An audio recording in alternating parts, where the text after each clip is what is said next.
काल आहे ना संडेला ब्रेकफास्टसाठी मी इडली बनवली होती. तर ती मिनी इडलीज असतात ना त्या बनवलेल्या. त्याच्यासाठी मी इथे पोळी चटणी करते आहे. तर 1 वाटी उडदाची डाळ आणि अर्धी वाटी हरभरा डाळ असं मी कलर चेंज होईस्तोवर भाजलेलं आहे लो टू मिडियम गॅसवर. नंतर मग पांढरे तीळ ते पण अर्धी वाटी, ते सुद्धा कलर चेंज होईस्तोवर भाजलेले व्यवस्थित. आता कोरड्या मिरच्या लाल आणि कढीपत्ता आणि थोडीशी चिंच असं मी भाजलेलं आहे. ह्याचं पण कलर मस्त चेंज व्हायला पाहिजे आणि कढीपत्ता छान कुरकुरीत होतो. तर हे सगळं रूम टेम्परेचरवरती गार करायचं आणि पहिल्यांदा मिरच्या, कढीपत्ता आणि चिंच जे आहे ना ते मिक्सरला वाटून घ्यायचे. आता हे बघा मी मिक्सरला वाटून घेतलं आहे. आता डाळी आणि तीळ जे आहे ते मिक्सरच्या भांड्यात घालायचं आहे आणि ते जे अर्धवट वाटून घेतलेलं मिक्सचर आहे आपण ज्याची पावडर नाही केलेली ते घालायचं आहे आणि सगळं एकत्र ग्राइंड करायचं आहे.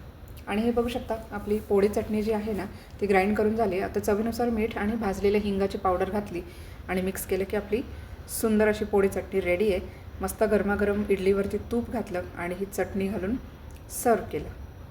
थँक्यू.